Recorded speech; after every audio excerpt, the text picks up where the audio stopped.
Friends, మనకి ప్రముఖ ICICI bank నుంచి అఫీషియల్గా ఆఫీసర్ స్థాయి ఉద్యోగాలకి సంబంధించి ఇమీడియట్ రిక్వైర్మెంట్ కింద ఒక నోటిఫికేషన్ అయితే వచ్చింది. ఎవరికైతే అర్జెంటుగా జాబ్ నీడ్ ఉందో వాళ్ళకి ఇది ఒక బెస్ట్ ఛాన్స్ అని చెప్పుకోవచ్చు. ఎటువంటి ఎగ్జామినేషన్ లేకుండా డైరెక్ట్గా మీకు ఇంటర్వ్యూస్ అనేవి కండక్ట్ చేసేసి రిక్రూట్మెంట్కి సెలెక్షన్ చేస్తున్నారు. ఎటువంటి అప్లికేషన్ ఫీ కూడా లేదు, ఎటువంటి ఎక్స్పీరియన్స్ కూడా అవసరం లేదు. జస్ట్ మీ దగ్గర సర్టిఫికేట్ ఉంటే సరిపోతుంది, అప్లై చేసుకోవచ్చు. 21,000కి పైగానే సాలరీ అనేది వస్తుంది. ఆన్లైన్లోనే అప్లై చేసుకోవాలి. కంప్లీట్ డీటెయిల్స్తో పాటు అప్లికేషన్ ప్రాసెస్ అండ్ అలాగే ఎవరెవరు అప్లై చేసుకోవచ్చు అన్ని డీటెయిల్స్ని మీకు క్లియర్ కట్గా ఎక్స్ప్లెయిన్ చేస్తాను. మీరు వీడియోని లాస్ట్ వరకు చూసేసి ఈ రోజు అప్లై చేసేసేయండి. వీడియో చూసినటువంటి అభ్యర్థులకి ఒకే ఒక స్మాల్ రిక్వెస్ట్, సో తప్పనిసరిగా లైక్ చేసి వెంటనే మీ ఫ్రెండ్స్కి వీడియోని అయితే షేర్ చేయండి, ఛానల్ని సబ్స్క్రైబ్ చేసుకోండి.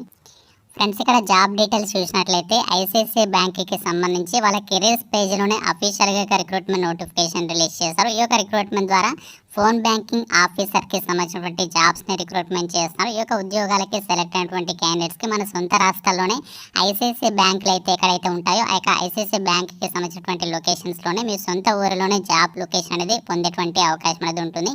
ఈ యొక్క వేకెన్సీస్కి సంబంధించి మీరు సెలెక్ట్ అయినట్లయితే మీరు చేయాల్సినటువంటి వర్క్ ఏంటి అని చెప్పి చూస్తే ఐసిఐసిఐ బ్యాంక్కి సంబంధించి మీరు ఫోన్ బ్యాంకింగ్ ఆఫీసర్గా ఆ యొక్క ఐసిఐసిఐ బ్యాంక్కి సంబంధించి మనకి ఏదైతే ప్రోడక్ట్స్ ఉంటాయో ప్రోడక్ట్స్ అవ్వచ్చు, సర్వీసెస్ అవ్వచ్చు, వాళ్ళకి సంబంధించి కస్టమర్స్ ఉంటారు కదా, వాళ్ళ నుంచి మీకు కాల్స్ అనేవి వస్తుంటాయి.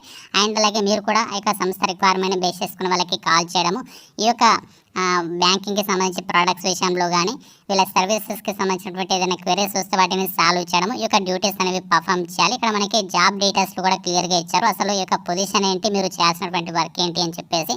The position will be responsible for resolving customer queries over the phone on a day to day basis అని చెప్పేసి చెప్తున్నారు. మనకి రెగ్యులర్గా ఇక సంస్థకి సంబంధించి ఒక కస్టమర్ సపోర్ట్ టీమ్ ఏదైతే ఉంటుందో వాళ్ళకి కస్టమర్స్ నుంచి కాల్స్ అయితే వస్తుంటాయి. ఆ యొక్క కస్టమర్స్కి సంబంధించి వచ్చినటువంటి క్వెరీస్ అనేవి మీరు ఫోన్ కాల్ ద్వారా రిసీవ్ చేసుకుని వాళ్ళకి సంబంధించి కస్టమర్ సర్వీస్ అనేది ఇవ్వాలి. వాళ్ళకి సంబంధించిన డౌట్స్ ఉంటే క్లారిఫై చేయడము, క్వెరీస్ అనేవి సాల్వ్ చేయడం, ఈ యొక్క డ్యూటీస్ అనేవి పర్ఫామ్ చేయాలి. This position also requires to cross sell banking products to our existing customers over the phone అని చెప్పి చెప్తారు. మీరు ఫోన్ కాల్ ద్వారానే కస్టమర్స్కి ఈ యొక్క ఐసిఐసిఐ బ్యాంక్కి సంబంధించినటువంటి ప్రోడక్ట్స్ గురించి చెప్పడం, వాళ్ళకి సంబంధించినటువంటి అవేర్నెస్ అనేది కల్పించడము, ఇలాంటి మనకి డ్యూటీస్ అని కూడా చేయాలి. అప్లై చేసే క్యాండిడేట్స్ మీరు చేయాల్సినటువంటి రెస్పాన్సిబిలిటీస్ని కూడా ఇక్కడ జాబ్ డీటెయిల్స్లో ఇచ్చారు. Handling and resolving customer complaints or queries over phone, providing customers with relevant product and service information, cross selling various banking products to customers over phone అని చెప్పేసి ఇచ్చారు. సో ఇక ఐసిఐసిఐ బ్యాంక్కి సంబంధించినటువంటి కస్టమర్స్కి కాల్ చేసి ఈ యొక్క సంస్థకి సంబంధించి రెలవెంట్ ప్రోడక్ట్ అండ్ అలాగే సర్వీస్ ఇన్ఫర్మేషన్ గురించి చెప్పడము, బ్యాంకింగ్ రిలేటెడ్గా ప్రోడక్ట్స్కి సంబంధించి ఆ యొక్క అవన్నీ కూడా మనము సెల్ అయ్యే విధంగా కస్టమర్స్తో కాంటాక్ట్ అవ్వడం, ఈ యొక్క డ్యూటీస్ అని కూడా మీరు పర్ఫామ్ చేయాలి. ఈ జాబ్స్కి అప్లై చేసుకోవాలనుకుంటే మీకు ఉండాల్సినటువంటి క్వాలిఫికేషన్ వచ్చేసి ఏదైనా విభాగంలో మీరు గ్రాడ్యుయేషన్ అంటే డిగ్రీ అనేది పాస్ అయితే సరిపోతుంది. మీరు బీటెక్ చేసినా, బీఫార్మసీ కంప్లీట్ చేసినా కూడా ఈ యొక్క జాబ్స్కి సంబంధించి మీరు అప్లై చేసుకోవచ్చు. ఫ్రెషర్స్ అప్లై చేసుకోవచ్చు. ఈవెన్ మీకు 4 years ఎక్స్పీరియన్స్ ఉన్న కూడా ఈ యొక్క జాబ్స్కి సంబంధించి అప్లై చేసుకోవడానికి ఛాన్స్ అనేది ఉంటుంది. రొటేషనల్ షిఫ్ట్స్లో వర్క్ చేయడానికి మీరు రెడీగా అయితే ఉండాలి.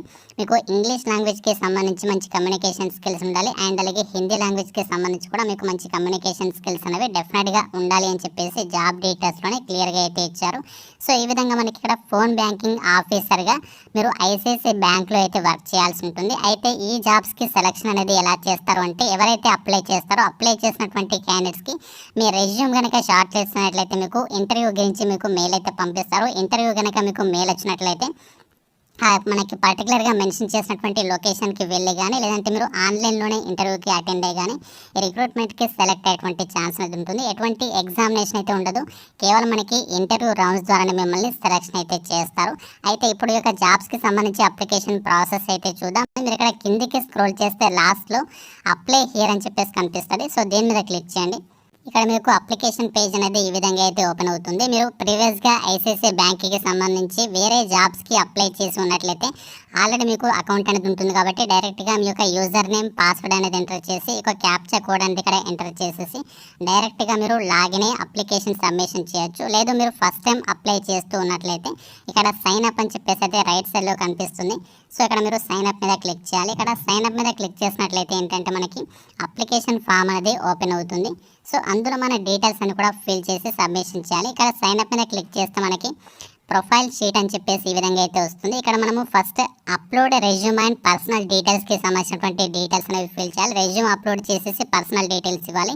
సెకండ్ స్టెప్లో వచ్చేసి మన ఎడ్యుకేషనల్ డీటెయిల్స్ అనేవి ఇవ్వాలి. తర్వాత వర్క్ ఎక్స్పీరియన్స్ ఏమైనా ఉంటే ఆ డీటెయిల్స్ అనేవి ఇవ్వాలి. తర్వాత ఫైనల్గా సప్లిమెంటరీ ఇన్ఫర్మేషన్లో కొన్ని క్వశ్చన్స్ ఉంటే వాటికి ఆన్సర్ చేసేసి అప్లికేషన్ సబ్మిషన్ చేస్తే సరిపోతుంది. ఎటువంటి అప్లికేషన్ ఫీ ఉండదు. అందరు కూడా ఫ్రీగానే రిక్రూట్మెంట్కి అప్లై చేసుకోవచ్చు. ఫస్ట్ స్టెప్ వచ్చేసి మీరు ఇక్కడ రెజ్యూమ్ అనేది అప్లోడ్ చేయాలి. బ్రౌజ్ మీద క్లిక్ చేసేసి రెజ్యూమ్ అనేది డాక్యుమెంట్ ఫార్మాట్లో మాత్రమే అప్లోడ్ చేయాలి. పీడిఎఫ్ ఫార్మాట్లో తీసుకోదు. మళ్ళీ గుర్తుపెట్టుకోండి ఇక్కడ.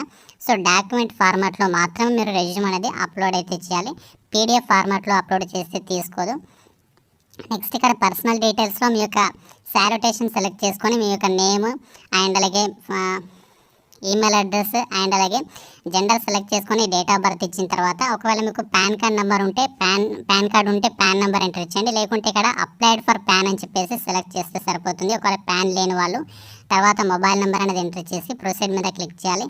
సో ప్రొసీడ్ మీద క్లిక్ చేసిన తర్వాత మీ యొక్క అడ్రస్ డీటెయిల్స్ అనేవి అన్నీ కూడా ఎంటర్ చేసేసాయి. ఎంటర్ చేసిన తర్వాత నెక్స్ట్ మీద క్లిక్ చేయాలి. ఇలా సింపుల్గా మీరు రిక్రూట్మెంట్కి ఆన్లైన్లో అప్లికేషన్ అనేది సబ్మిషన్ అయితే చేసేసేయచ్చు.